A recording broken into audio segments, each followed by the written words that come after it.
இங்க யமதர்மராஜா ஹாஸ்பிட்டல்ல உயிருக்கு போராடிட்டு இருந்த ஒரு பேஷண்டோட உயிரை எடுத்துட்டு போக வர்றாரு. ஆனா அவனோட உயிர் இன்னும் போகாததால கொஞ்ச நேரம் வெயிட் பண்ணுவோம்னு அங்க இருந்த ஹாஸ்பிட்டல் மானிட்டர்ல கேம் விளையாட ஆரம்பிக்கிறாரு. அப்படி அவர் விளையாடிட்டு இருக்கும்போது தெரியாம அவரோட கை ஒரு பட்டன்ல பட்டு சவுண்டா அலாரம் அடிக்குது. அலாரம் சத்தத்தை கேட்டு டாக்டர் பேஷண்ட்டுக்கு என்னாச்சோ ஏதாச்சோன்னு பதட்டத்துல அலறி அடிச்சுட்டு ஓடி வந்து ஒரு கரண்ட் மிஷினை எடுத்து பேஷண்ட்டை காப்பாத்த போராடுறாரு.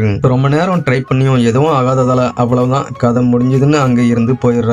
அந்த கேப்ல யமதர்மராஜா அங்க வந்து அந்த பேஷண்டோட உயிரை எடுத்துட்டு போறாரு. அப்படி போகும்போது தெரியாம கதவு தட்டி மேல இருந்த ஒரு மருந்து பாட்டில தட்டி விட்டுறாரு. அந்த மருந்து பாட்டில் நேரா அங்க இருந்த ஒரு மிஷின்ல போய் விழுந்து அப்படியே வெடிக்குது. அதனால ஷார்ட் சர்க்கியூட் ஆகி அங்க இருந்த ஒரு கரண்ட் மிஷின்ல கரண்ட் பாஸ் ஆக ஆரம்பிக்குது. இப்போ யமதர்மராஜாவுக்கு ஷாக் அடிச்சதால பிடிச்சு வச்சிருந்த அந்த பேஷண்டோட உயிரை தெரியாம விட்டுறாரு. உடனே அந்த உயிர் வேகமா அவர்கிட்ட இருந்து தப்பிச்சு போகுது. என்னடா இது யமனுக்கு வந்த சோதனைன்னு அவர் வேகமா அதை பிடிக்கலாம்னு ஓடுறாரு. அப்போ திடீர்னு டாக்டர் கதவை திறந்ததால அந்த கதவு யமதர்மராஜா மேல பட்டு அங்கேயே மயங்கி விழுந்துடுறாரு. அப்போ தப்பிச்சு போன அந்த உயிர் திரும்பவும் அந்த பேஷண்டோட பாடியிலேயே புகுந்துருது. யமனை பார்த்த பேஷண்ட் விட்டா நம்மளை தூக்கிட்டு போயிடுவான்னு பயந்து அங்க இருந்த ஜன்னல் வழியா தப்பிச்சு ஓடுறான். அதுக்கப்புறம் அந்த பேஷண்ட்டை தேடி வந்த யமதர்மராஜா அவன் இல்லாததை பார்த்து ஷாக் ஆகுறதுக்குள்ள அந்த கரண்ட் மிஷின் யமதர்மராஜா காலையே விழுந்து காலையும் டேமேஜ் ஆக்கிடுது.